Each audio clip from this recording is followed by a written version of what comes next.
चलो पढ़े. Yes.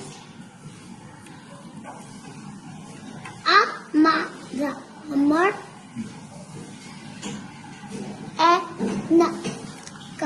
एनक अमर एनक पहन बस पर बस पर चढ़ आज नगर चला चल. बहुत बढ़िया. अब तुम्हारी बारी. ऋषभ छत पर चढ़ कर इधर उधर मत कर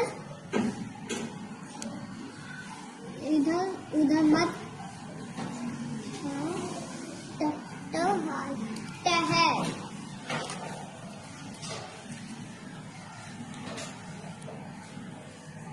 बहुत बढ़िया. My house is on fire. I have to call on emergency number 112. Hello? How can I help you? There is a fire. Are you safe? Yes. Give your address 456 Napier Road, Colony, Lucknow. We are coming. Bye.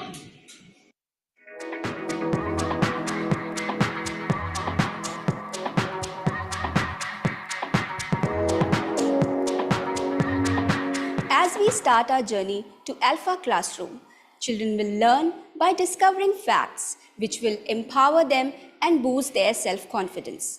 Okay, so let's have an energizer. Right. Right hand up. Left hand up. Right hand down. Left hand down. Twist your body. Right hand on your head. Left hand on your head. Okay, now right hand on your mouth. Okay, now please settle down.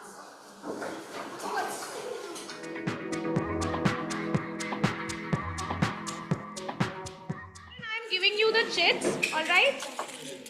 Keeping it here. You'll pick one chit and go back to your places. As we are doing random pairing.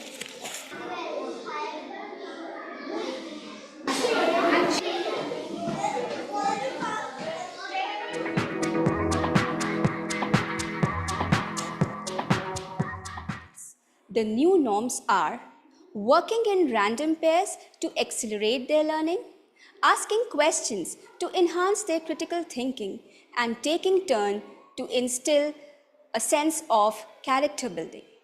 Children, today we are going to learn something new. This is tense. Okay? What is this? Clap is tense and one snap is once. Okay? So, this is 20, 30, yes, and this is 20. Okay. Okay. Now, Agrim and Abdul, can you come forward? Yes. Can you show how this will be done? Okay, try.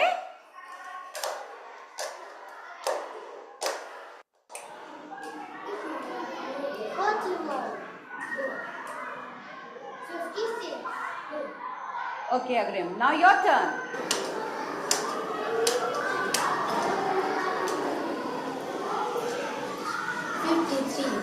Good. Well done. I will do chapter smart and you get the number. Okay. 31. It's your turn. Okay.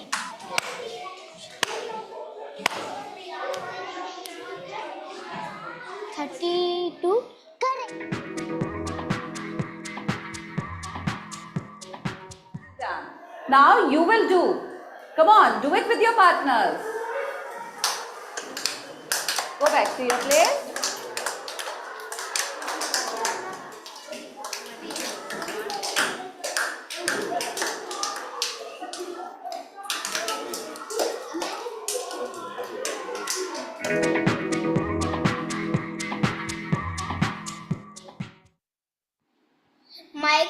a bike and flies a kite. The kite flies high up in the sky. Mike starts to ride his bike.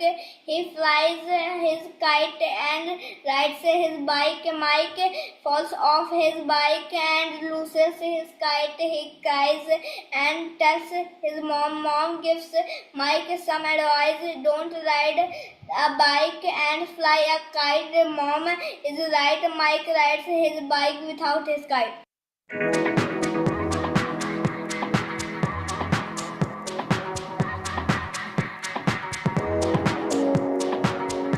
Okay kids, as we have done random pairing now you are sitting with your new partners, right? So just meet her. She is Tina. Okay? Hello everyone. And he is Toto. Alright? Tina, look towards the module 1. What is this? This is a duck. Great job. Now you ask me the question. Okay. What is the first sound of duck, Toto? The first sound of duck is duh. Well done. Now you ask me the question. Did you like Tina and Toto? Yes. Okay. Now the way I was doing, in the same way you will do the same conversation, same kind of conversation with your partners. Alright? Work in pairs. Take turns to read the first sounds of each picture above. Add the 3 sounds to make words. Now will you all be able to do it? Yes. Okay, let's start.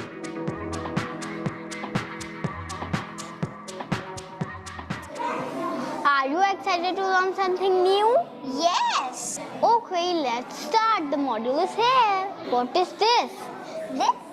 This is a duck. Great job, Aditi. Ansh, can you tell me what is first sound of duck? Yes, the first sound of duck is duh. Good job, Ansh. What is this? This is an octopus. Great job, Aditi. Ansh, can you tell me what sound of an octopus? Yes, the first sound of an octopus is oh. Good job, Ansh.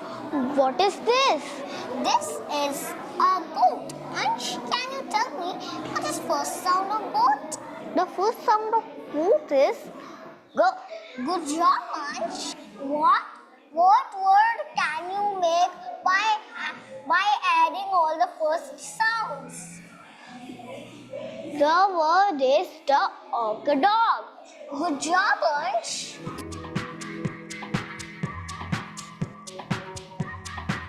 Harshika, we are going to read some words. First I will read, then you will read. Okay. Bag a bag. At a bat. Og a bog. A bug. At a butt. At a dot. Ab a gab. As a gas. Od a god. Ot a goat. Got. Now let's read these words faster. Got. Bat, bog, bug, butt, dot, gab, gas, got.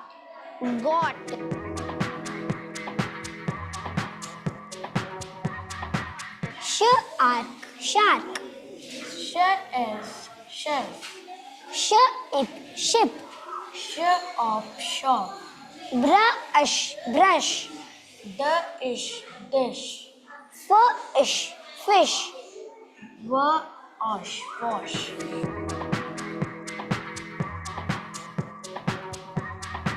Now left it at the top of tall tree. Right to wait by the light of the moon. Pie their favorite food. West Modi played crucial role in G20. India is a highly valued partner, says top official. New Delhi PM Modi was instrumental in forging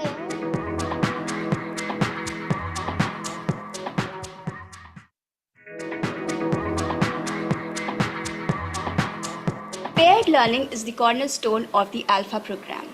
Children working together in pairs enable rapid rates of learning. In this video, we are going to discuss that why paired learning is effective, why random pairing, and how to make pairs. Let's begin with why paired learning is effective. Many studies have shown that paired learning is more swift and it's more effective, and it helps in improving children's performance, their academic performance, their social development, as well as their motivation and the engagement in the activity. A traditional classroom has a teacher-pupil ratio of 40:1, which really makes it difficult for the teacher to pay attention on each and every child. But when we talk about random pairing, this ratio becomes 1:1. The child is engaged and doing the activities. The Times of India Joe Smith tracks are up to half kilometer long, 2 feet wide. A ground survey of the cracks revealing the vulnerability of the area, reports Shivani Azad. Speaking at the UP Global Investors Summit in Gradual on Friday, Tata Sons Chairman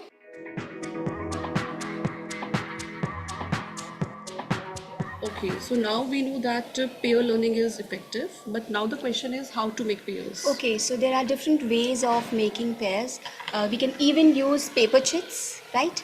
Or ice cream sticks on which you can write down the roll numbers of the children, and you can call out one child who will pick the ice cream sticks, and he or she is going to call out the roll numbers written on it, and then those two children will come together and sitting in a pair. Let's start the class with the random pairing. Namya, please come out and call out your friends' roll numbers.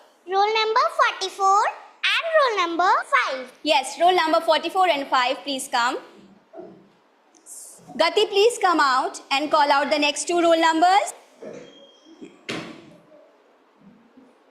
The next two roll numbers are 14 and 46. Okay, roll number 46 and 14, please come out from your places and sit together.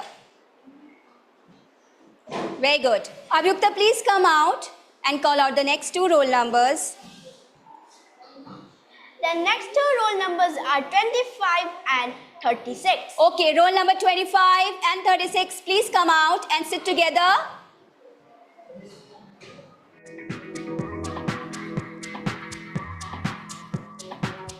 Now the question comes, why random pairs? Random pairs, what I think, that children enjoy the surprise. They understand better when they have a concept explained by their peers, whose thought processes are almost similar to their own thought processes. It also avoids sorting and labeling of children. Labeling and sorting of children, it really disheartens them. Today we are going to read Sun, Moon, Sky and Stars. When we get up in the morning, it is daytime. We always see the sun shining in the sky. Planet has its satellites too. As planets go around the sun, satellites go around their planets. Hey Henry, I don't know the meaning of satellite. Please tell me the meaning of satellite. Yes, let me search from my dictionary. Okay. An artificial object placed on an orbit around a planet. Thank you, Anvi. Hey, Anvi, let's revise chapter Sun, Moon, Sky and Stars. What are stars? Why do they appear small? The stars are big ball of fire. They appear small because they are very far away. Correct. So are the pairs going to be same for the entire session, or do we change them? No, we quite frequently change the pairs every day. In fact, for every topic.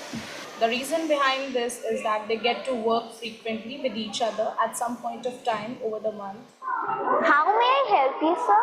I want this juice and this puppet, but the cost of the juice is 20 rupees and the cost of this puppet is 50 rupees. Don't worry, I have the change amount. Okay, deal. Oh, 100. Let me calculate, sir.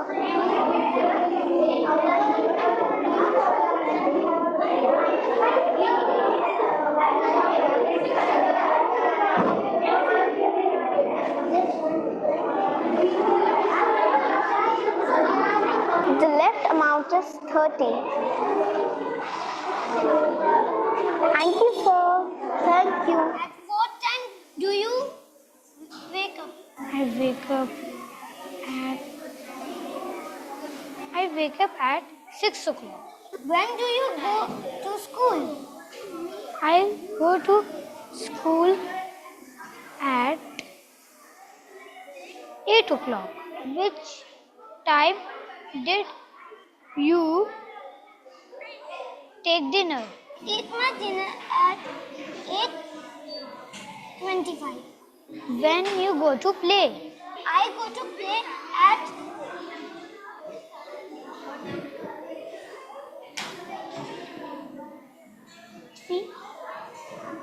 3 o'clock.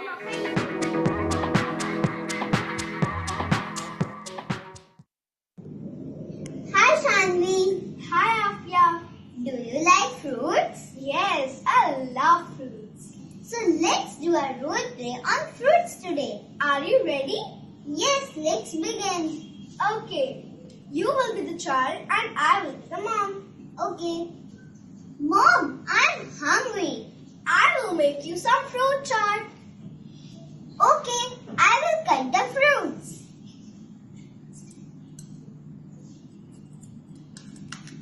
Wait!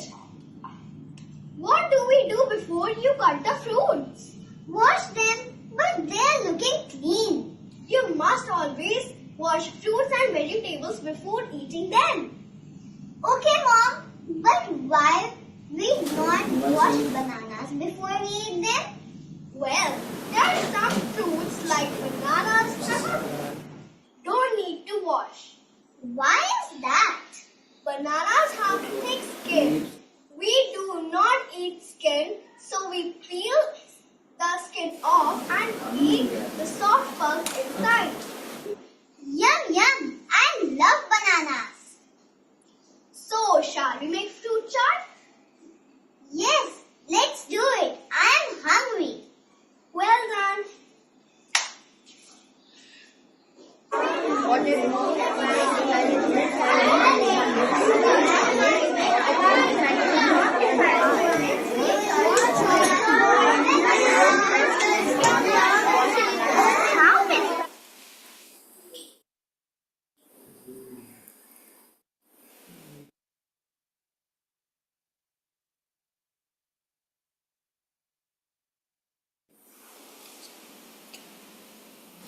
Hello Tina. Hi toto.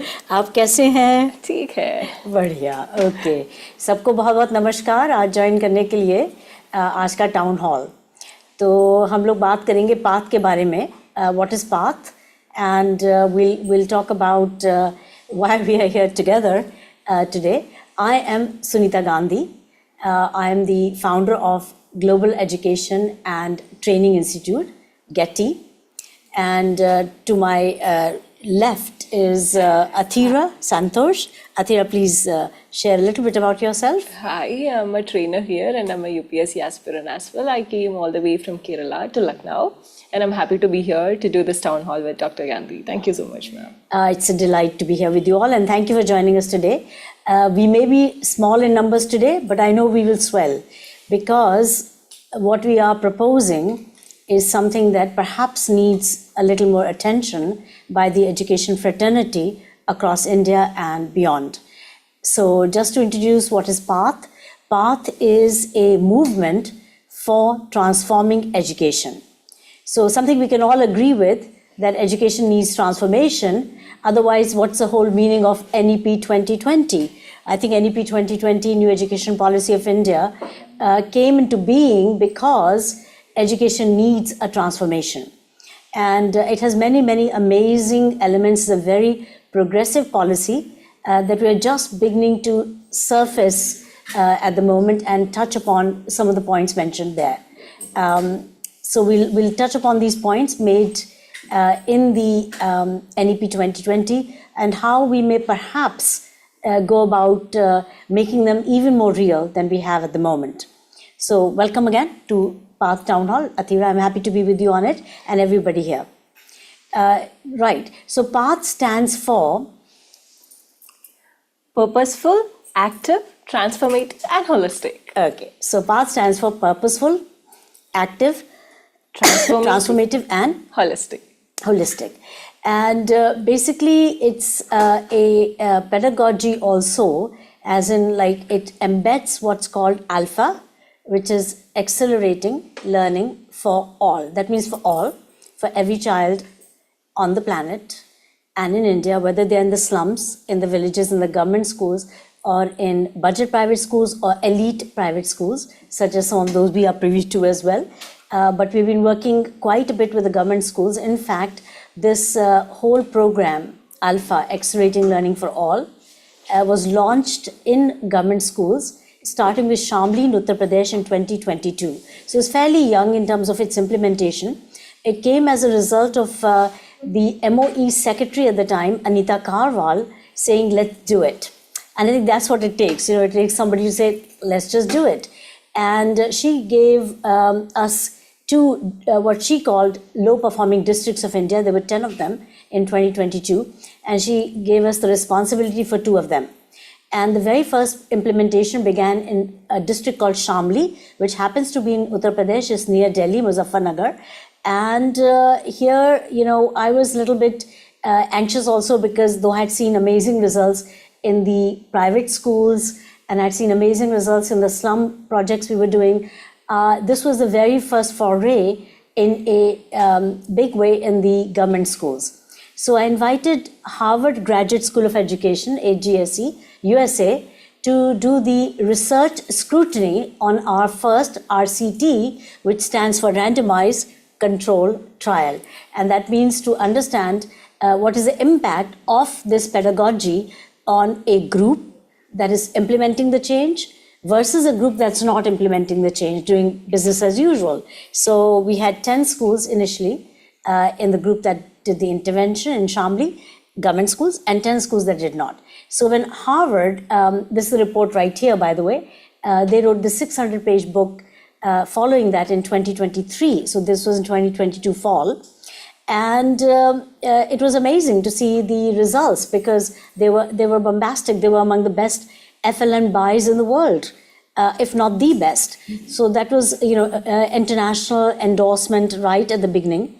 And we know that if government schools can do, what we are setting out to do, which is, really an innovative, different kind of education, a different scaffolding, a different take on learning, then I know that elite schools can also do it. And then the question always becomes, can an elite school, a good school, or the best school of the town do even better? And I think many of us have settled the case saying we know it, we know where to go, we don't need any help, everybody's good, everything is good. I think then NEP 2020 should be relooked at because against that measure, I think we may have to think a little harder. So one of the schools that's following this is City Montessori School, Lucknow. And I happen to be from the family, but please don't assume that because of that, it'll be taken up. When Harvard wrote that report is when the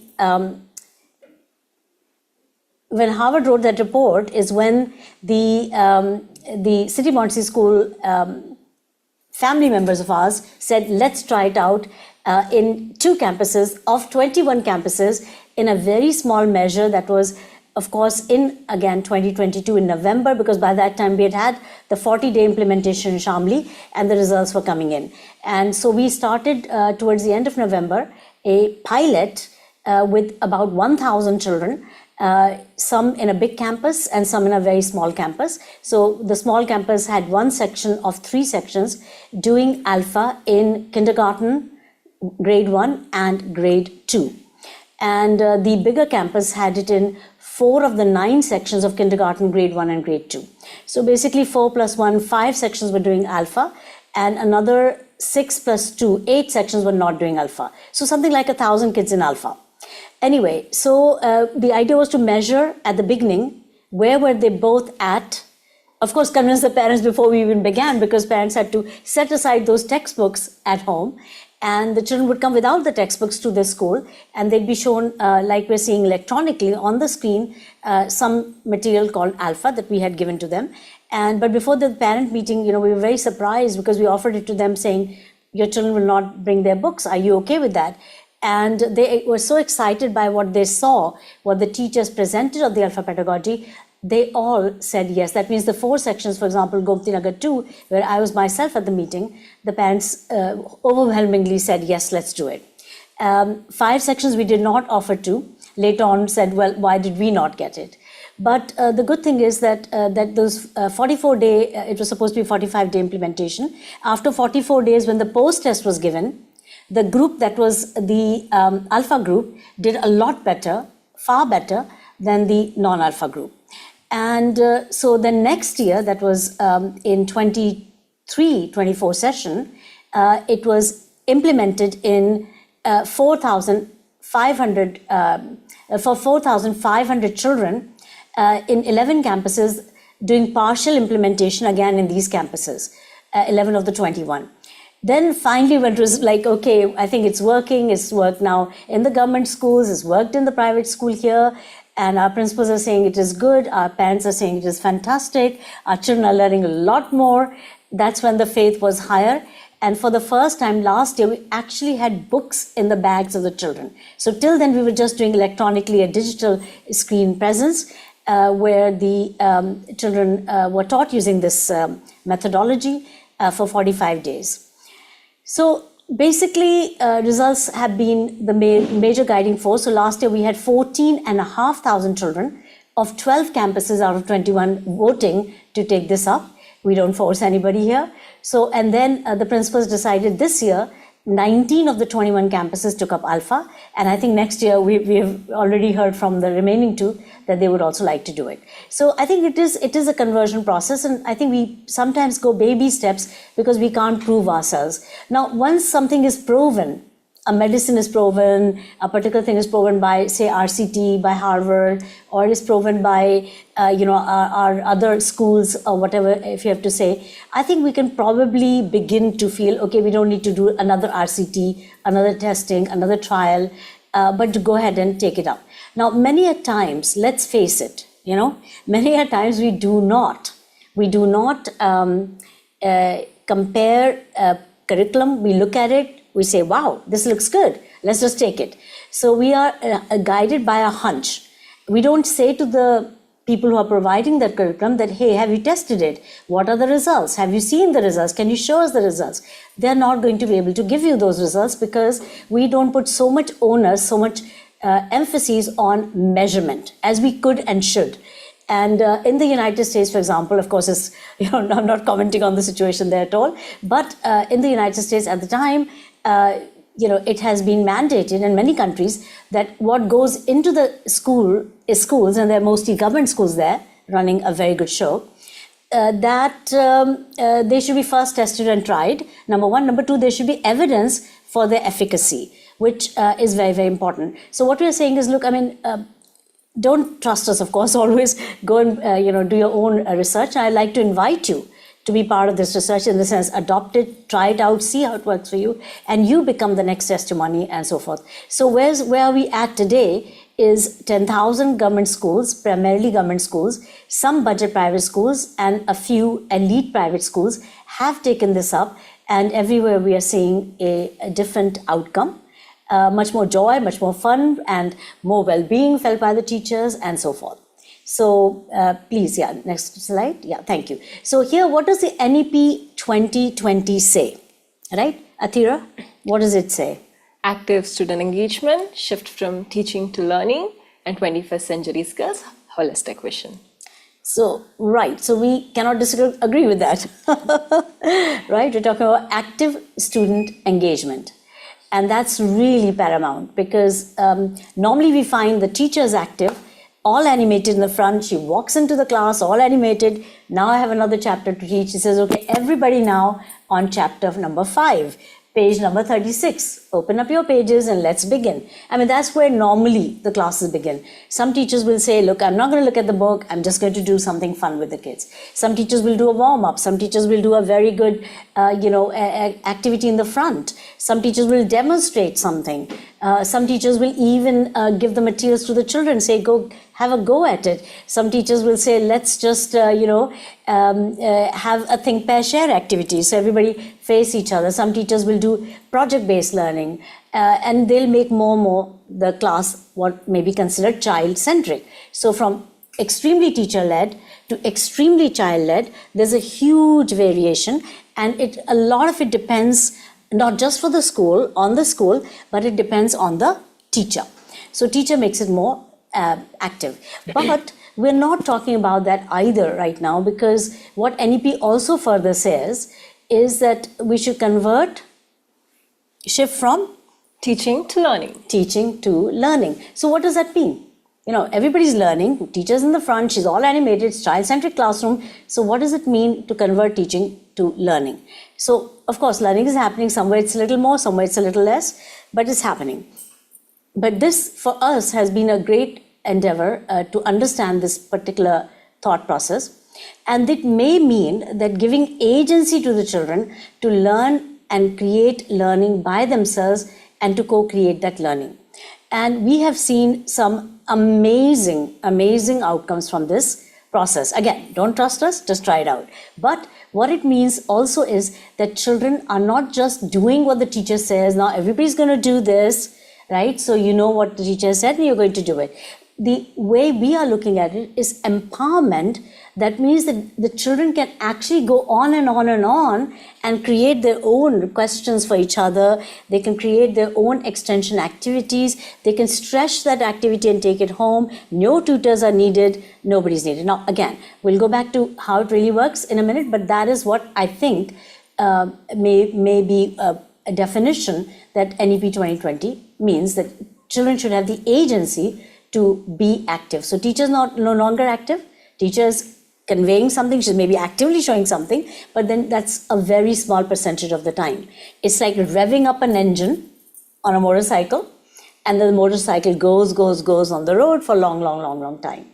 And similarly, 21st century skills, we tend to do this in a variety of ways, some better ways than others. But basically, it would mean like a quotation on the wall, like talking to the children about holistic learning, a moral education book. It could be a variety of other activities, including social emotional learning activities. A lot of schools do that. The question is that enough, or is it something that needs to be better naturally integrated in the system? So we're saying that's what we have to aim for. And so we are talking about the outcomes that are going to be Confidence, number 1. spoken English, Number 2, spoken English. good in studies, And respectful. Of course, all parents want their children to be respectful, and with one quality come all other qualities, right? So if I am respectful, I'm possibly obedient, I care more, I understand more, and so on and so forth. So holistic learning could be done in a more natural, more integrated way than an add-on, a conscious act by the teacher or in the books that we provide the children.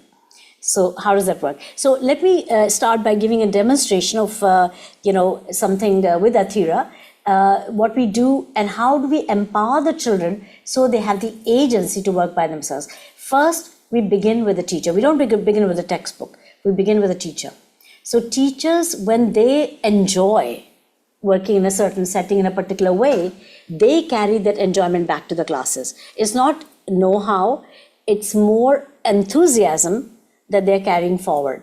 So here, for example, these are 2 teachers from Government Schools of Lucknow, in fact, and they are learning to do mathematics in a vastly different way than we have done, right? So mathematics goes in our context from kinesthetic, which is movement, to concrete, which is material, and to abstract, which is the numbers themselves. So in that process, they learn more. So Athira and I are going to do this. She'll be my teacher. Okay, Athira? So she's going to make a number which will be tens and ones. We are going to do what's called a teacher-child demonstration. Teacher never comes to the front alone.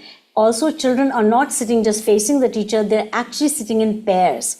And they've been randomly paired to sit with each other. They're not, like thinking, oh, this child is brighter, let's put him with this, so and so. Those terms also we have to avoid. Brighter, smarter, less good in any form.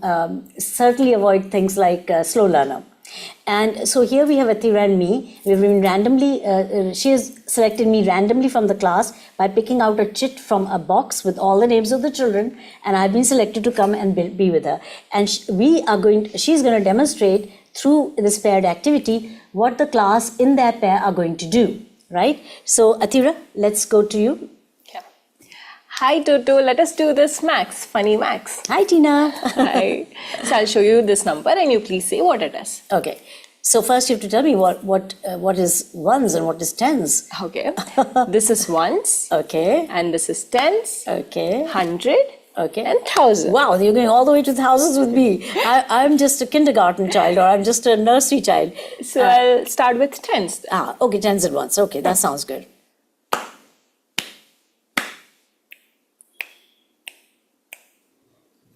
$34. Oh, that's right. Well done, Toto. So this is a 10 and this is a 1, right? So 10, 20,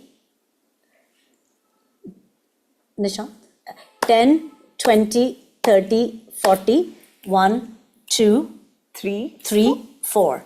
You said 34, so 34. You have to try again. No. So try again. Try again. So that's what we say to each other. If I get it wrong, my partner is supposed to say try again. So I'll try again. She made the number 34. So we're saying 10, 20, 30, 1, 2, 3, 4. And that's the 34. So snap is a 1. So little ones, the very little ones only learn snaps. They start with the 1.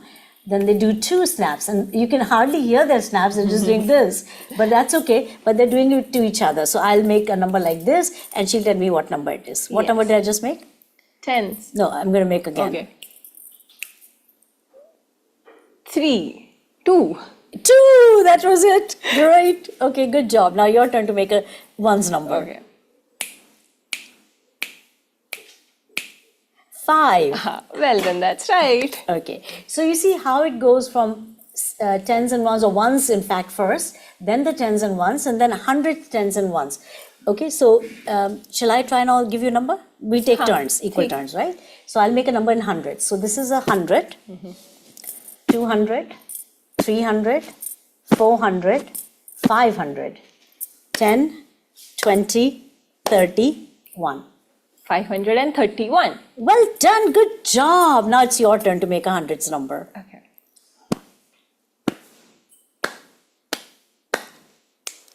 231. Right, well done, Toto. Good. So like that, they will also make a thousands. Thousand is just a clap up. But that taking turns, her doing a teacher-child demo with me, she is the first one to go. She does the number, I watch, I tell the number based on what she's told me. That's a 10, that's a 1.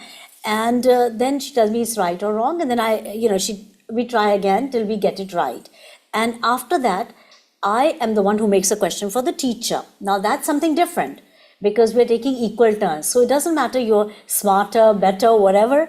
I am going to make that number and my teacher is going to tell me right or wrong. You also heard us say Tina and Toto. So those are 2 characters that we have in the program, and these are really, they become very good friends of the children because now they make all kinds of Tinas and Totos and they go home with them. They put them in an envelope that they make and then they are able to do this paired activity at home. Tina, what is this number? They put it down, they'll make a number and they'll say, oh, good job, well done. Then they'll make the number on behalf of Toto and say, good job, well done. So that's how they'll continue to practice and stretch that learning home because they've been empowered to learn by themselves and with each other. And so that is something that they've all become teachers and they've all become learners. So that's the way it goes. So you can see the graphic again. that it is snaps for ones, claps for tens, shoulder taps for hundreds, and clap ups for 1,000. And the concrete material we'll use is on the table here. And I think I'll make a number. Now it's my turn to ask Athira a number, and she'll make it with the concrete material. Okay? So Athira, can you make me the number 47? Sure. 10, 20, 30, 40, and 7 small sticks. Small sticks are ice cream sticks with the heads cut off. Okay, so you got one. Now I have to double check. See, as a partner, I'm supposed to double check.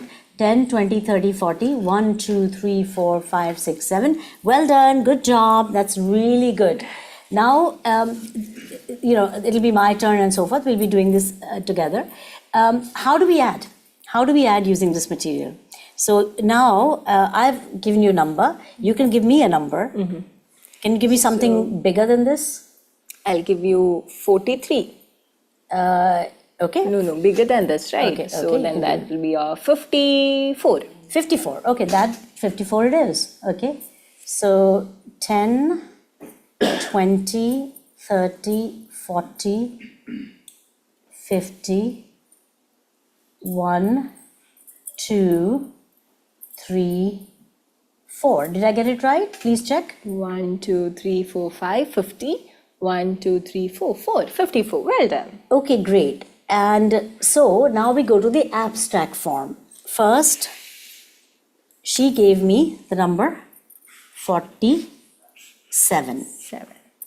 And then she gave me the number 54. This is the tens and ones column. And now we are going to add them up. So what do we do? What do we add first, Athira? Ones. Ones, very good. So we'll add the ones first.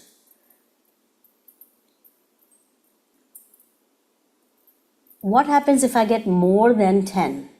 We'll give that to the tens and take 1 10. Extra. From the bank, from right? the bank. I'll give it back to the bank. So that's the bank right there. And I'll give 1, 2, 3, 4, 5, 6, 7, 8, 9, 10. 10. I'll collect the 10 ones, give them back to the bank, and bank will not take my money away, so bank will give me back 8, 10 ones. But I keep it a little bit higher because that's the carryover. Lot of children have trouble understanding the carryover, right? Because they never do it concrete way. So firstly, what's left in the ones column? 1. 1. So we'll put it here. What was carried over was 1 in the tens column. Now we have 1 in the tens column. So that's where the carryover comes in. And now what do? We add all the tens. Okay, we'll add all the tens. So you see the pairs working together, how it helps each other. There's a lot more concentration. There's a lot more thinking. There's a lot of double checking. That's the control of error for each other. And we do a lot of numbers because we've understood how to make numbers just by ourselves and how to continue to then practice with those numbers in class and at home. At home we may use leaves, petals, beans. We don't have the material, it's okay. We can use potatoes, tomatoes, anything and everything, spoons, anything and everything. We just assign a value to it and then we can use it. So now I have how many tens? 1, 2, 3, 4, 5, 6, 7, 8, 9, 10. Wow, it's 10 tens. So what do I do with the 10 tens? Because it's 10. I can't keep 10 of anything in any column. So what do? Give it back to the bank. I give it back to the bank. But will I give money to the bank without taking anything from the bank? No. So I give back the 10 to the bank, tens to the bank, and I'll take a 100 out, the next value. So now, how many tens are we left with? 0. And what goes up here? 1. And there's an H right here, right? So there's a ones in the hundreds column, and we have the answer 101. You can see it's a 101 on the table as well. Wow. So how did you like the activity? Please rate it from, well, you can give a 0 if you wish. We never give children 0, but you can rate it, let's say from 1 to 10 or beyond, as you wish. The scale is 1 to 10. Yes. And you can make a mental note of it also. like what would you think of such an activity? It's not the activity itself, it's the empowerment that we're giving children through the demonstration, so that children have the agency to work with each other and to make them active learners in a different sense than, say, in the older sense. Because older sense active means you do this activity, I've just told you and you're going to do it. The other is that I have empowered you, and it's a slightly different take, but a very meaningful take. Now you're empowered to go create many more questions with each other and by each other. So one of the things that holistic education means also in the NEP 2020 is 21st century skills like collaboration. So we are collaborating, we're also communicating. There's a lot of communication that's involved. We're critically thinking, because now we have to come up with questions and solve a lot of things, and we're coming up with questions for each other. So both of us are critically engaging, and creativity is everywhere in this, because I have to come down to her level or she has to come down to my level, and not just, so we don't think levels. And the other thing is that we have to think of the next number, we have to think of the next tricky thing I can do, and so that's making us highly, highly creative as well. There are of course materials used and that make us creative, colors and so forth. So now we will show you a classroom, how that looks when they're all empowered. Now they're working on their own with each other. How do they do it? How many hundreds are there? There are 300. How many tens are there? There are 20 numbers. No, there are 2 tens. How many thousands are there? There are 2,000. How many ones are there? There are only ones. Now read the number. 3,321.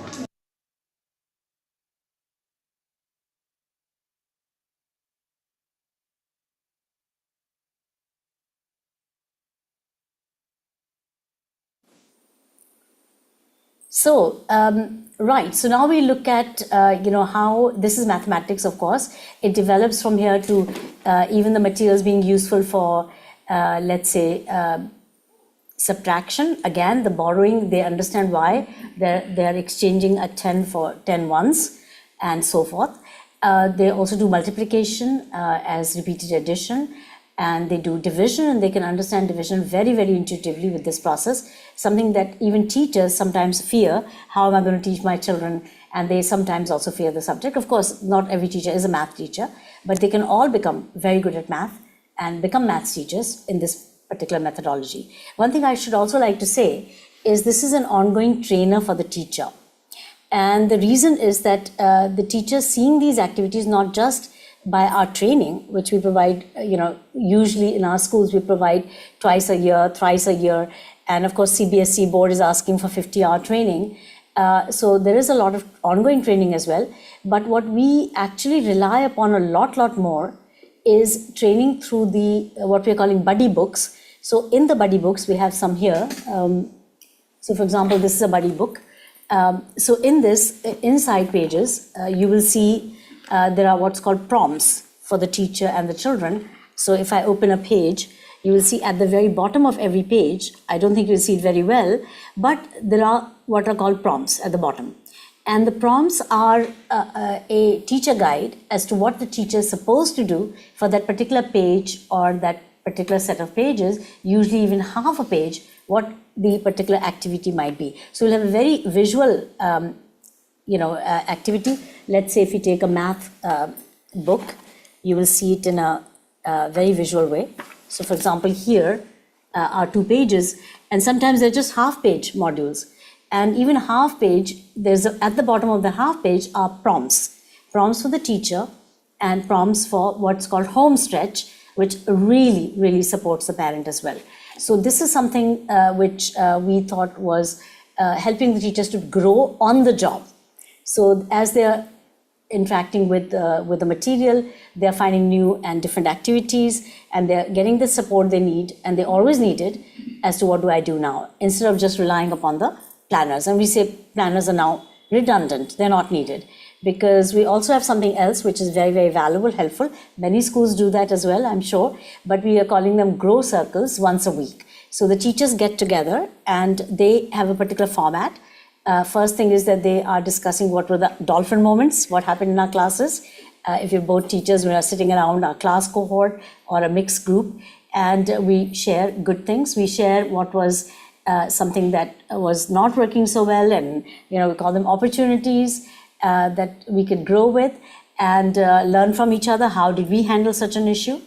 The third thing is a planning for the next week. So that's where they read all these prompts and they discuss, oh, I think I can do this, I can do that. So teacher creativity is also getting enhanced. A lot of times we get stuck with material that is very restrictive on the teacher. We're saying, no, let's see how this goes better, because we're giving them a point of departure, a starting point, but we're not saying do just this. We're saying this is a starting point, do it, and then you can add to it. So therefore teachers are becoming super creative. They never knew that they were so creative, Athira. This is something really awesome to see among the teachers. They're excited, they love their teacher meetings, they're called Grow Circles. They also keep a planner of how far they've come. There's no fixed schedules in the sense that we used to have. There's a macro plan, okay, and then there's these weekly plans, and then the daily thing is in the books itself. So that way you can go with the rhythm of the class. Teachers feel more flexibility is always good for them. We're not regimenting them. So there are many other new things that are going on here, but magically they're finishing the whole year course in less time. And that is because of the way the learning is happening. It is speeding up learning. When children are empowered to learn it by themselves, they're all doing better and they're all learning a lot more. And this is something that teachers are appreciating, because all the time there was this rushing through the syllabus, and near test times, exam times, there's a lot more rushing.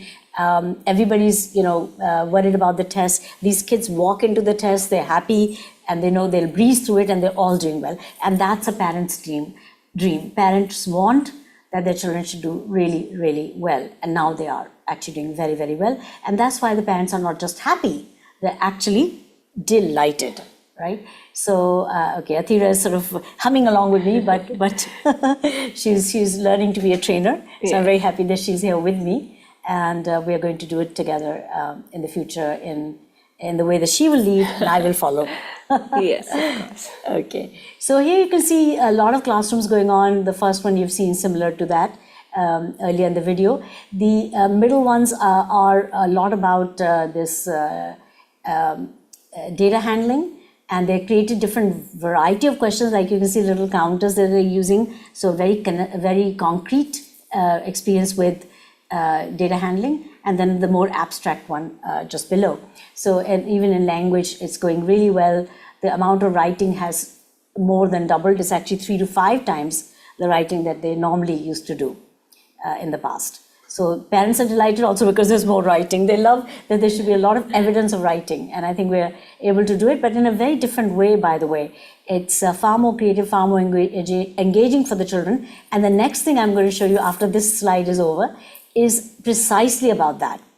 So, so when we unpack path, that is your Purposeful, active, transformative, and holistic. So yes, we look at the path in that way, the 4 key words, purposeful, Active, transformative, and holistic. Holistic, yeah. It's good to revise our thoughts on that, because those are 4 very important keywords dropping out of the big 400 plus page NEP 2020 and also NCF 2022 and 2023. So all these are, directions we need to take. So what are we doing in the unpacking is that we're not driven by the book, but the book is the greatest aid to implement that agenda. As I shared with you, the book has these prompts which are helping teachers and parents a lot. So you can see that this is a process-driven transformation. It is not just activity we do and it's over. It's a process that we unleash by which children are empowered to go carry on that process on their own. So they are becoming very good at implementing that process. Second thing it is transformation in terms of teacher growth, because teachers are becoming more energized by it, they're becoming more creative by it, and they're growing by it like they never ever did before. Now comes, so once we have got the process in there, we've got the teachers all aligned and they're all excited about it, then come the book. The books are an aid to the teacher. They've always been an aid to the teacher, but in this case, they are a bigger aid because they're designed with that idea of implementing the process and implementing that growth that we want to see in the teachers.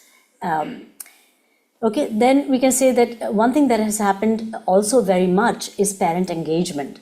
And this is something that we had hoped for all our lives in our education, that our parents should be somehow engaged. See, we don't want them in the classrooms. We don't want them come to the door every single day because it's not a thoroughfare. It's not a place that everybody can come and go. So we ideally want parents to come in at a very different end of it. So how do we energize the parents? So it's not just a diary entry saying, today your child did pages 34 and 35. Tonight your child will do pages 36 and 37. It's not like that.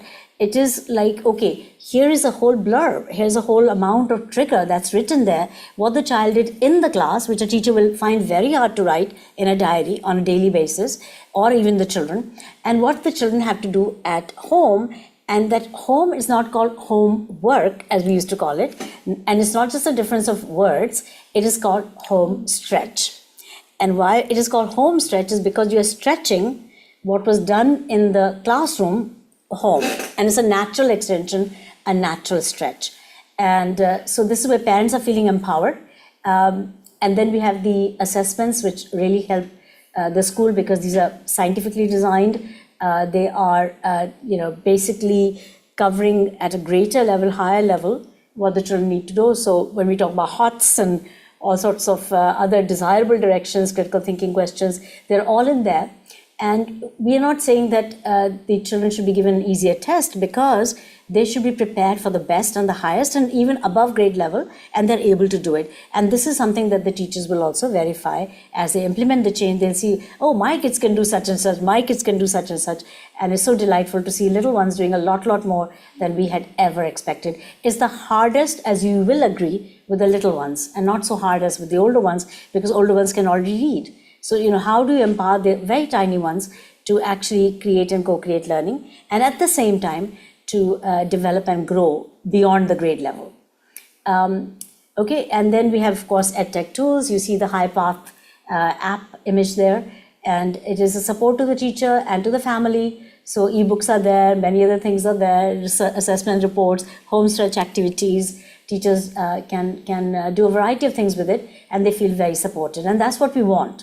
We want to support the teacher, because teacher is the one that is running the show. Teacher is the one every day with the children. Teacher is the one who needs the most support. We say, okay, they get a lot of holidays, but actually the days they're in the school are very, very tough for them, because they have to manage 40 children. And imagine a parent can't manage one. Mm-hmm. The whole household is running around taking care of that one child. Teacher specializes and is able to handle 40. But if you have just two children running around the class who are hyper kids, a lot of the teacher's time goes into management of the class. So I think this is where the children also get settled, because it's activity led, it's peer based. So if I'm sitting with her and I'm the active kid, I'll probably want to engage with her, and that's what we are seeing. If I'm a shy child, I'm also opening up. Yeah. Right? What do you say, Athira? What are your thoughts on all this so far? That's so right. Like when you're alone and when you study, it's not that engaging. When I sit with Dr. Gandhi, I'm getting her energy as well. So it's a kind of, I'm transferring things, like we are transferring in between. So this is the exact thing that's happening there in the class when two kids of different, we don't call it as level, but we call it as different energy sit together and study. It's actually a very nice idea to put forward, and it's very effective. That's what I've seen in classes. Awesome. So this energy, I like the word energy rather than levels. I love it. There's something new I just discovered with Athira. That's awesome.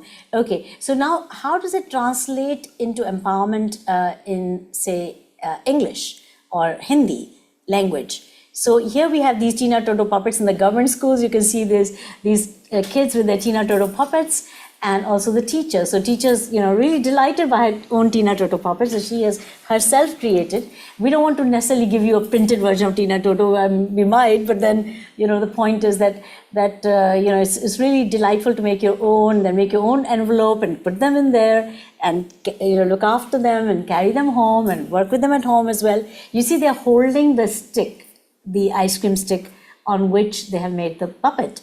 And they're holding it because that centers the energy more. Right? When we put our finger, it's not the same thing. There's more concentration we've seen when they're holding that puppet with their hands and running across the words, and they're taking turns. I read one word, she reads one. I read one sentence, she reads one.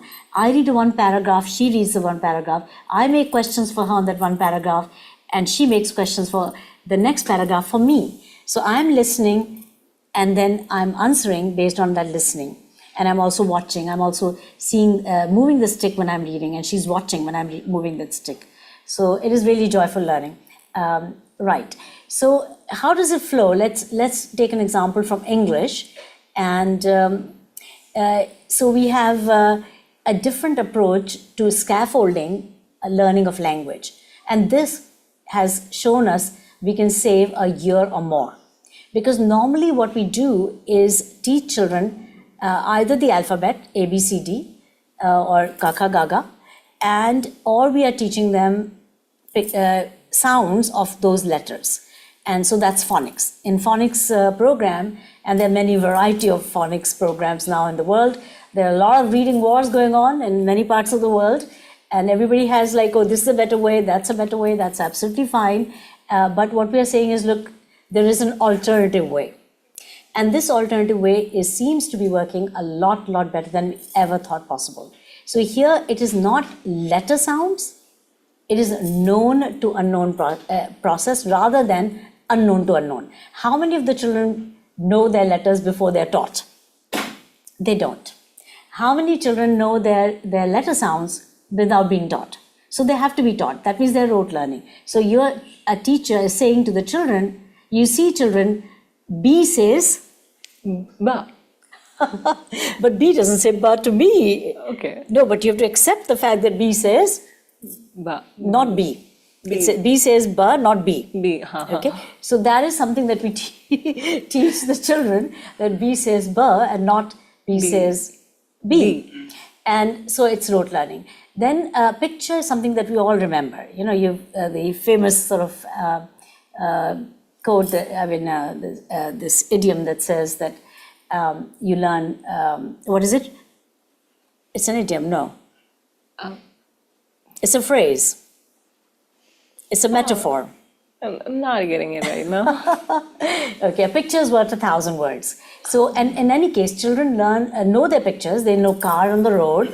They know many things, you know, especially if they're coming from sort of like private school backgrounds. Many of them know at least these words, these pictures that are on the board.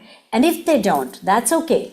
Because we're working with also government schools. And if I show you a video of government school children reading flawlessly in English, even understanding more and more, you'll be awed. And here, you know, these kids do not know necessarily all these words in English. So the first activity we do, which is not shown here, is to show them the pictures and recognition of the picture. And we don't give them all the pictures. We first show them the pictures of six pictures only, and they do picture games, you know. So I'll show the picture, and one of the things, and she'll tell me what picture it is. Then the second thing will be, and she will show me a picture, and I'll tell what it is. Second thing we'll do is that we'll do picture sound, not letter sounds, but picture sounds. So car says, the first sound in car is Ka. Absolutely right. So, we can say ka with the a, ka, or we can say ka. So that is, you know, something that we have to not worry about too much at this point in time, because we're working also with children who will add up, and they will learn through this kind of variation in the pronunciation of the sound. So that's okay. So what you're seeing on the screen are pictures, 3 pictures, and we're going to do a process by which you will see how it works as a pair learning. And children are learning with each other to understand not just the picture, but what is the first sound. So car says ka, and so forth. And then it's known to unknown, because the only unknown there is the letter. But we're not teaching letters right now. We are simply teaching them sound symbols. So they see the ka sound as the C, but we never teach C. We don't see A, B, C, D, because in fact it's almost a negative to teach the alphabet first. right? So let's go to the next slide and we will do the process and you'll understand a little bit more how it works in empowerment sense. How do we empower a whole class to work with each other and practice for hours on end after we do a first 5-minute demonstration. So again, we're going to do teacher-child demonstration. She'll be the teacher, I'll be the student, and okay, so you begin. So hi Toto, what is the first picture? The first picture is a car. What is its first sound then? The first sound is car. Well done, yes. Okay. And what is the second picture? The second picture is apple. Well done. And what is its first sound? Is it a, what is it? Apple? What is it? Ah. Apple. Okay, so the sound is right? So apple, Yeah. anak, anak. You know the chashma जो पहनते हैं, it's called anak also, right? So anak, apple, because what's dropping out of it is and this is where I'll say try again, you know, let's try again, or she'll tell me to try again, because we've just learned through the picture activity, and the teacher's job is to build context. So at least, you know, I can't tell it's called apple just by myself. So the context has to be built, that's apple, and that the sound that's dropping out of it is not because that's an umbrella sound, right? Umbrella, We're not saying that sound of a, but we're saying, and it's not a, and it's not any other sound, the 4 sounds of a in English. It is the sound. S, sound. Yes, good job. Okay, well done. Good. Okay, so next question you're asking me? And what is the third picture? I see third picture as, I think, tub. Yes, it is. And what is its first sound? First sound is t. Wonderful. And add the sounds and you get? K, a, t. And what is it? Cat. Yes, wonderful. Thank you. Good job. You tell me, good job. Yes, good job. We Toto. remind each other, hey, you didn't say good job to me. Well done to me. So this thing also is very important, because when we're saying good job, well done, or try again, I think firstly, try again is a way to accept that mistakes are part of learning. And it's built in. It's not like a reminder every day, but children will correct each other with a very courteous way of doing so, which is saying, hey, try again. Let's try again. Okay, and then this high five and saying, well done, good job, this is so necessary to develop in children that sense of, I can, I am capable, and my partner just said I did a good job. And I think when we're doing that, all day long, children are doing this to each other. A teacher cannot possibly do that. I mean, obviously, we know that. A teacher cannot possibly say to the whole class, well done, good job, well done, good job, well done, good job. So they're telling each other and all day long. And so I go back very happy, and I'm also very keen when I'm learning with my partner, because I'm listening carefully, I am more interactive, and the dead spaces in a classroom are addressed. Because where are the dead spaces? Firstly, the teacher is teaching to the middle. So for these children at the bottom end and these children at the top end, for both of them, it is lost time, right? Here, they're all engaged. Everyone is engaged, and they're learning creatively. Secondly, if a teacher is busy doing her paperwork or something, or walks out of the classroom, or somebody comes to the door, the children wait, what next? We also tend to give children, you know, X number of things to do. When they're over, the children are waiting. What do I do next? So there are a lot of wasted spaces in learning, and that's why learning goes in a certain way, when it can be actually a lot more empowering, but not also empowering, a lot more productive, a lot more engaging, and a lot more joyful. And the emotional, social aspects as well, because I don't know Athira just as a name, I know her as a person. And after I've worked with her in a whole academic year, I've worked with her, say, 9 times, I am, you know, feeling very blessed. And Athira is feeling very blessed. Let's say I am a special needs child. Normally I'd sit in a corner, no child would come to me, maybe somebody will say hi, hello once in a while. But I feel very lonely, right? I've seen that in many countries where the special needs child are sitting in the, children are sitting in the classroom, and there's maybe a helper teacher in some countries, maybe there's not, but they feel very lonely. And they also feel I'm not good enough, that's why somebody is helping me. and so forth. So instead, if my partner is helping me, and my partner can be another child, another child, another child in the whole month, because we do random pairing, then I feel really good. And you, smart, quote unquote, child will feel that, oh, I know Sunita, you know, I really want to be striving like she's striving. I've learned so much from Sunita because she is trying so hard. And for her, she has to become very creative to engage me. So there's so much learning, there's empathy, there's kindness, there's respect for the human factor. And all of these things we cannot teach just by talking to the children or even doing certain activities in the year. It's got to be part of the system. And that's where what we're feeling in this kind of learning is not group learning, it's not project-based learning, it's not flip learning, but it is something totally different. It's Alpha, Accelerating Learning for All, which underpins the PATH movement. And it is showing that children are, blessed to be working with each other, and therefore learning also social emotional skills, and it leading to better social emotional mental well-being, not just for the children but also for the teachers. So now it's my turn to ask you questions. So she has asked, now the demo is never over till only the teacher tells the child what to do. Teacher asks, the child answers. Now, the child will ask and the teacher will answer. Okay, so we have to go to the next word. We can't deal with the same word because it'll be repetition. We don't want to repeat like that. You know, repetition should come naturally. At some later point, I might go back through the whole chapter on my own or with another partner. That's okay. But right now, we're not demonstrating by repeating because that's not the best way to learn. We have to move on to the next. Okay, so what is the next? The next word is, I have to ask her questions, right? Yeah. So Athira, what is the first picture that you see? That's a bus. Very good. Okay.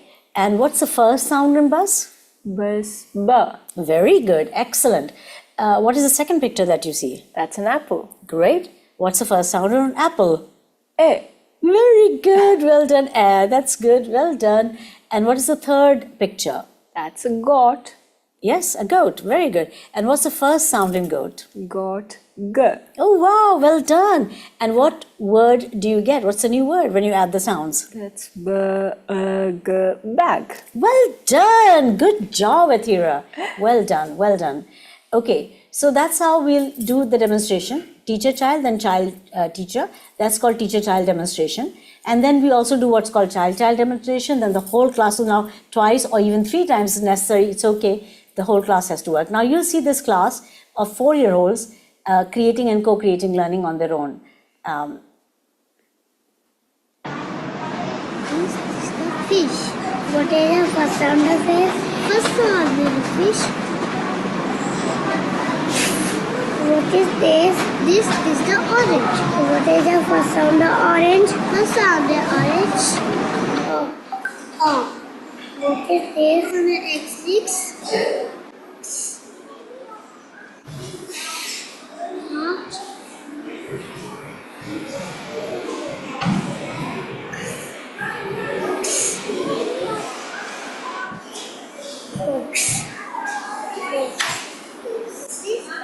This is a whale. What's on the whale? What? What is this? This is an insect. What's on the insect? Eat.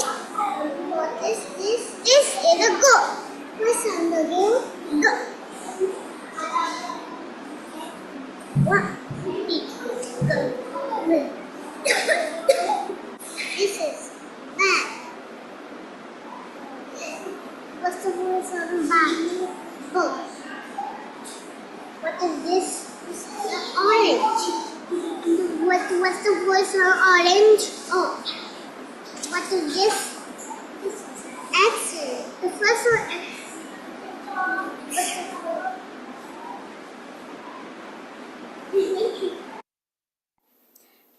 So the question always in our minds is, can little ones learn like this? Yes. Seeing is believing, right? Okay, so that's what we want you to do, is observe a classroom. Of course, I want to invite you, therefore, to the next Ed Leadership International Roundtable that we're doing November 27th, 28th and 29th this year. That's the 16th Ed Leadership Conference. It's on gettylearn.org. You can find out more about it and sign up and register. Please come, because that's where you'll be able to see what is actually happening in the classes. We also bring classroom to the stage, so you can interact with the children and talk to these little ones like 4-year-olds and 5-year-olds and see that they're mastering so much, more than we ever thought possible. Grade 1, grade 2, grade 5, all these kids are on a different role. And so anyway, do come and see. And the other, of course, way to know more about it is to have your teachers be oriented. It can be in the physical form. It can also be in a form that we are doing today, which is through an equivalent sort of Zoom meeting, in which we are able to do an interactive session with your teachers. And we found that this is working beautifully as well, because it's very imminent, it's immediate. You just have to arrange for a few ice cream sticks and matchsticks. Maybe they make their Tina Toto puppets in advance. They come and we do it, and they have that experience of what it is like to be engaged in this learning process. All the way till grade 8, by the way. We also are doing it for grades 9, 10, 11, 12. We have an Alpha A, which is for the little ones, Alpha B, which is for the middle grades, and we have an Alpha C, which is for the grades that are above, that are in senior classes, and they are also doing ever so well academically, besides learning all these skills that we think are so necessary. Okay, so here's another activity. We will not go into it, but to say how a module looks in reality in a book. So you will see that there is an activity there which is supposed to empower children to create hours and hours of work with that one half a page. And the prompts at the bottom tell the teacher how to extend that activity and how the children can extend that activity. So that's a grade 1 activity where you have nouns, verbs and nouns. And I think Athira can read the prompts, but please, hear her out, because this is the magic that the children do when they know what to do and teachers know what to get them to do. Often teacher will get a sheet like this, but will not know what to do, and it's left to the teacher to decide, which is also fine. We're also leaving it to the teacher to decide, but after they've read the prompts and they feel, okay, these prompts are good enough to give it a try. Yeah. So first, pair up. Take turns to make sentences using one word from each of the columns A, B and C. You can use any words from each of the columns. My dad makes dinner. My mom drives the car. And the second prompt is, make up your own list of nouns and verbs in 3 columns as above and make new sentences of your own. And the third one is, make up a prose like, I leave my... just a second. I live with my mother, father, sister and Tommy, our pet dog. We like to ride in a car. When we go to the beach, Tommy likes to run after the ball. I think I saw a UFO once in my dream. There were many aliens. I also saw a monster once, but I was not scared. I like to play Dash. So The dash, these are like worksheets that they make for each other. So I'll write a sentence with some part incomplete and my partner is supposed to fill it. So I like to play dash. I like to do dash.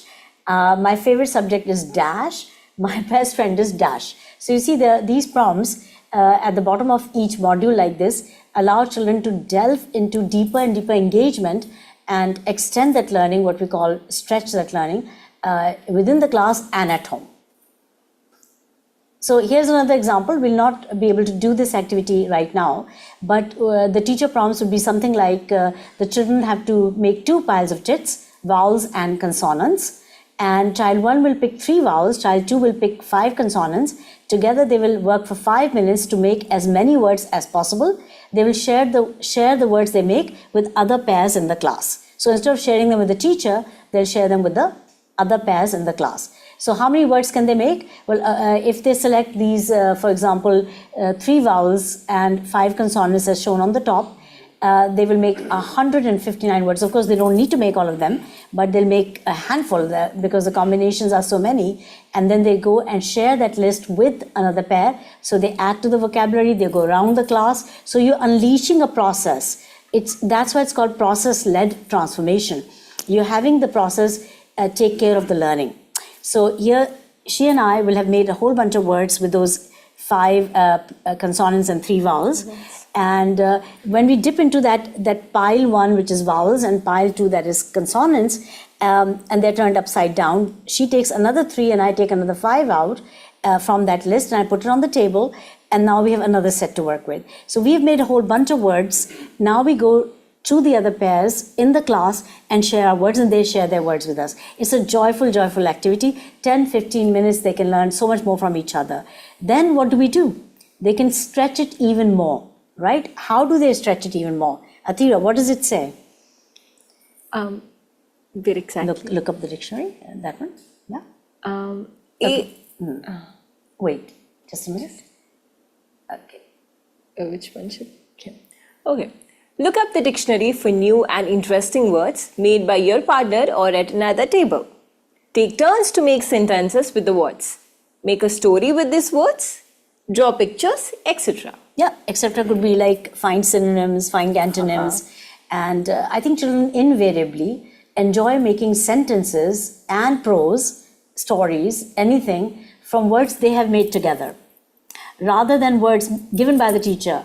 So the first question we have from you is, do you think these kinds of activities are turning teaching into learning and a lot more learning?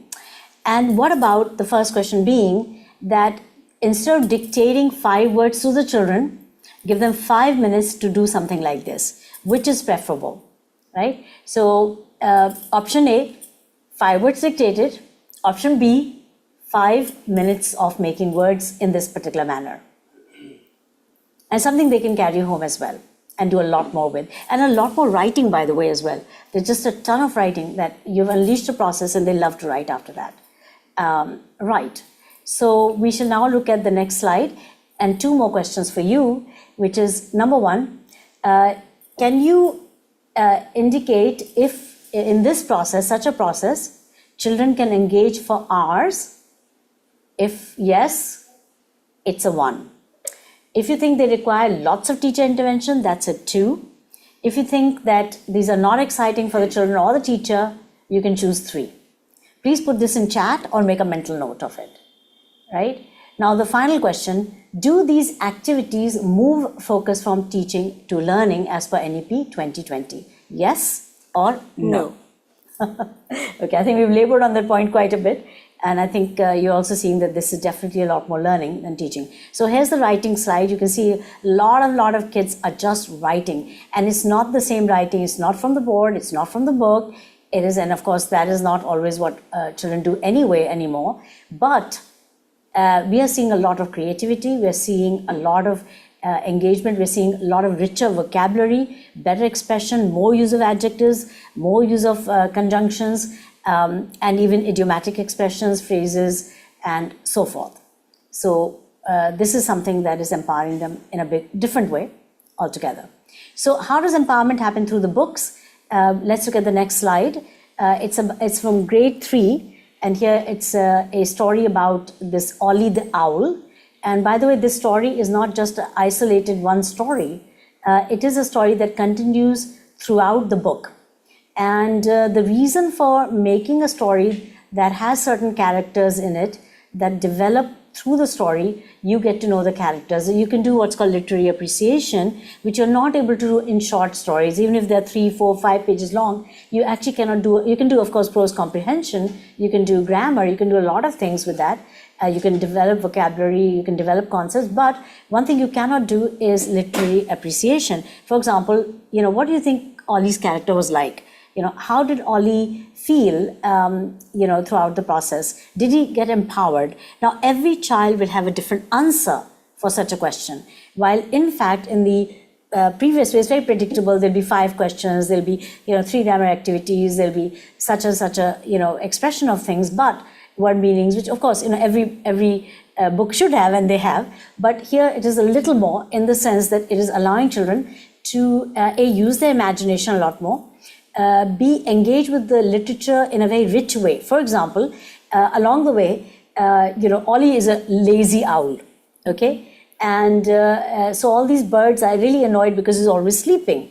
So one day he decides he wants to be not lazy. So Magpie tells Ollie that you can be a teacher because you're really wise. You say, oh, I'm wise. Suddenly recognition, oh, I'm wise. Yes, they're always supposed to be wise, right? So then she suggests along the story someplace that he should be teaching the animals in the forest how to read.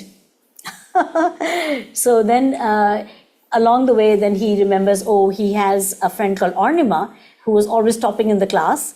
And she lives in a forest in another city in the country, like she's in Tamil Nadu, and he's in Lucknow, or the other way around. And then he writes to Ornima. And so there's a letter that he writes, a very beautiful letter. And now that becomes a departure point for the children to write their own letters. But it's so rich a context, not about write a letter saying, giving an excuse for why you can't, come for certain days, or you were sick the last week. I mean, these are all very necessary at some point or the other because children should know how to make an application of some sort. But these are very enriching letters or posters and things, and they jump right out of the context. So I think that's really good. And of course, you can ask children things like, which scene did you like the most? Why did you like it? And things that everyone will answer differently. So how is a teacher empowered to get all this out is through the prompts and through what we call the connect activities. So they connect text to the meaning that we are trying to assign it. And so here are the prompts at the bottom of that page saying connecting cause and effect. And the third part is that we'll practically apply that whole idea. So I'll come up with a cause and she will give an effect the next day. So I'll say, oh, I forgot my umbrella. You can have mine. The effect is that she is becoming very helpful. So that way, cause and effect can be understood in a practical sense, and they make up these questions at home for their partner the next day. And this making questions for the partner is another very, very powerful way to engage the children because they love to make questions for each other, something we discovered along the way. Okay, next. Okay, so parents are empowered again because, see, normally we have the diary entry for the parent. So the teacher or the child will write, today I did this, such and such and such. Tonight I have to do such and such and such. Now that's a lot of laborious task, and we tend to be very precise about it because who wants to write so much every day? A parent says, "Aaj kya hua school mein? What did you do today?" The child says, "Acha gaya." Good, it went well. Athira is still learning her Hindi, by the way. Yes. So we break into Hindi very often so that we can have a good Hindi communication as well. Anyway, so the point being that the children parents are empowered to help the children more because and they're also feeling very comforted by the fact they know what exactly happened in class through those in-class triggers and prompts, and also what they have to do at home, the children, that's written in the home stretch. So they can actually have a conversation with the child. So how did it go? I know you did this in class today. So, how did you feel about this? There's a lot more to converse. Let's watch this video of a parent and child at home, how the parents are feeling empowered and how it's leading to children's empowerment as well. आप कैसे हो? मैं बहुत अच्छी हूँ. आप कैसे हो? मैं भी ठीक हूँ. आपने मेरा शीशा पाठ पढ़ा था? नहीं. चलो आज हम मिलके दोनों पढ़ते हैं. ठीक है. मेरा शीशा पढ़ा नकलची. नहीं, मुझे यह आता है. जो कुछ भी मैं करता हूँ यह भी करता जाता है. जीभ निकालूं मैं अपनी तो यह भी जीभ चिढ़ाता है. भूसे पर भूसा दिखलाता, हंसू तो हंसता जाता है. मैं मुंह में टॉफी रखता हूँ, यह टॉफी खा जाता है. दीदी तुम इसको ले जाओ. नहीं, मुझे यह आता है. हाय हीरा, हाय मोती, तुम कैसे हो? Go to our path page on the gettylearn.org /path, and there you can see on one of the pages you'll see videos and prompts that says more videos. You click on that particular link and there's a Google Drive with tons of videos. So you can see that's happening in the classes around the schools that are implementing this change. We have another place you can go and see what's going on in the government schools, and that's on our YouTube channel. That is it's called Devi Sansthan. Rather in YouTube, you'll say YouTube @ Devi Sansthan. And Devi Sansthan has something like 500 videos. You can see loads of these kids working in a similar manner in the government schools. Next.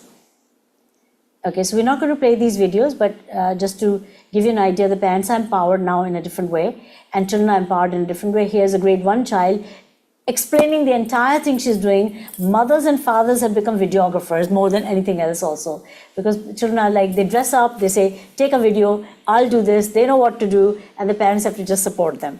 And this is beautiful, because earlier parents were always running around the child, do your homework, do your homework. Now it's like, okay, can you please relax? Can you let us relax? It's a different story unfolding. Next. So children are equally empowered, lots and lots of empowerment. It begins in the class. Here you can see on the left the children in blue uniform. They are doing a demonstration, and that child demonstration. So we do teacher-child, we just did, Thira and myself. They're doing child demonstration. Let's hear it. It's in Hindi. We'll just hear this one for a minute.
Right, so it's joyful to see that kind of demonstration. Children are truly being empowered. But what's interesting is that they are taking turns, as you saw, and also they're acting out, right? So when you act out something, you are more likely to understand it and remember it.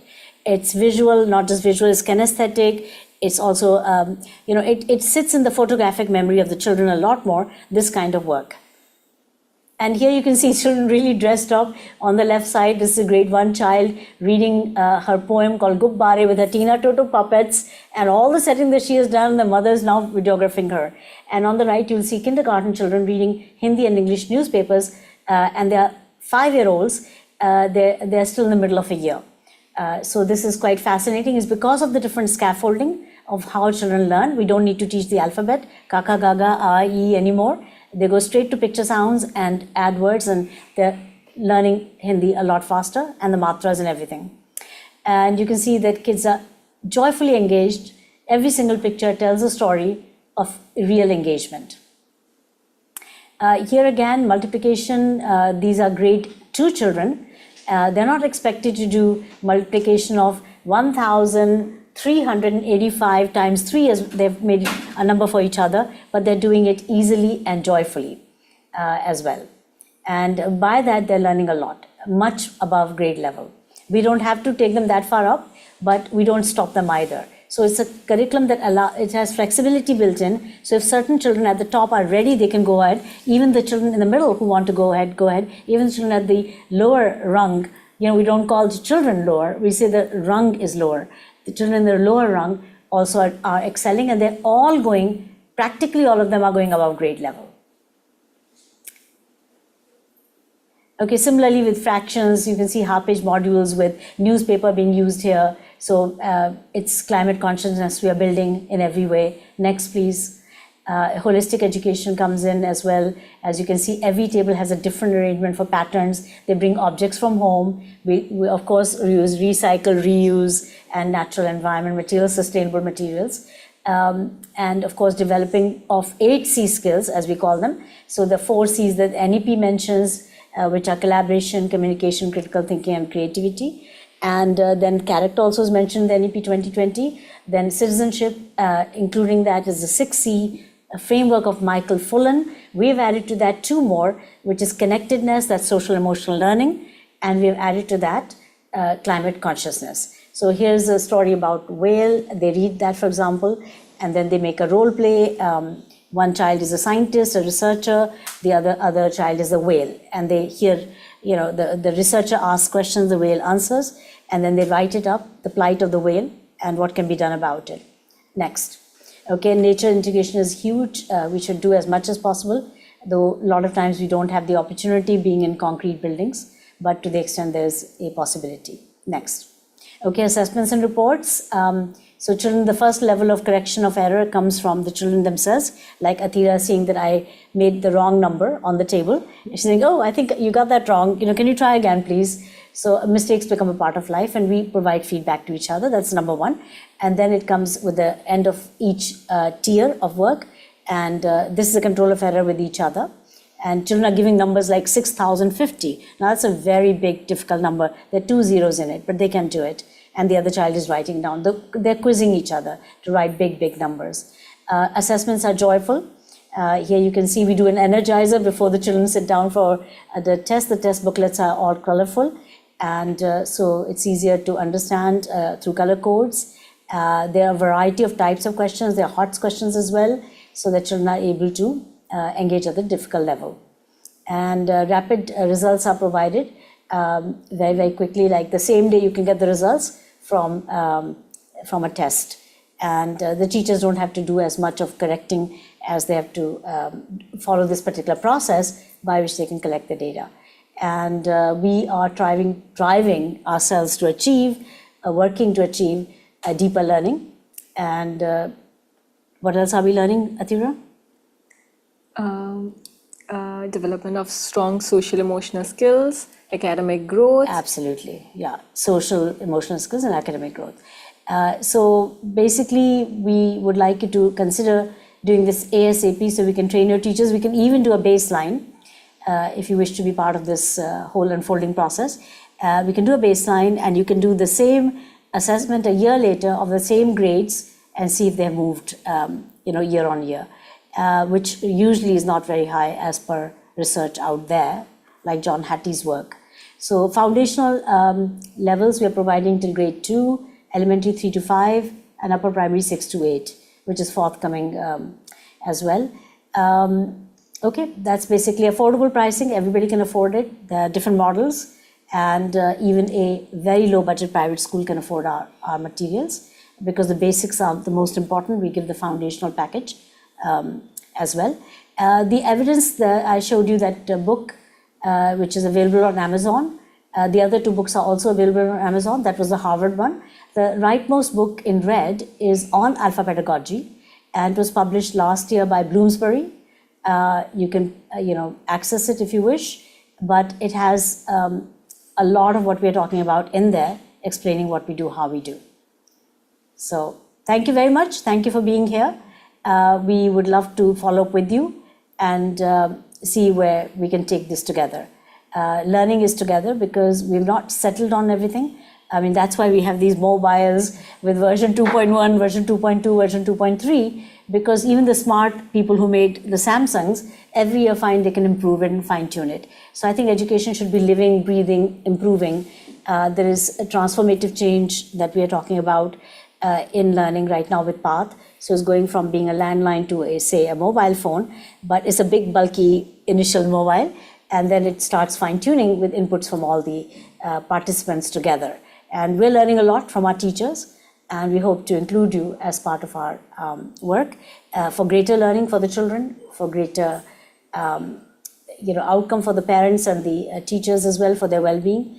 I think it may be worth considering. So we invite you, all the funds from this, by the way, I'm sharing this with you, that all the funds that we raise, the proceeds that we raise, will go towards the government schools and their children, and the slums and villages. We have something called One Tara, that is OLE, One Tara School.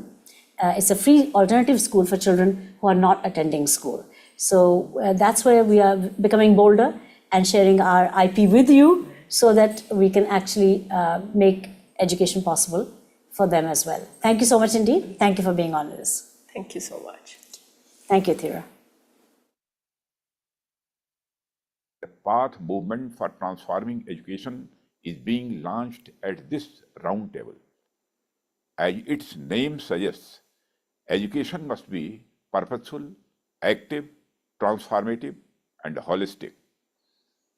Transformation in education is not merely desirable, it is an imperative. We need a system that goes beyond incremental reform to a genuine paradigm shift. Our education system needs to keep evolving itself. What children need today are meaningful opportunities to succeed and to learn with joy. Achieving this requires the courage to move away from outdated practices and embrace innovation. It is commendable that the City Montessori School has adopted the Accelerating Learning for All, ALPHA program for its 21,000 students. This approach helps every child learn better, faster, and with greater joy.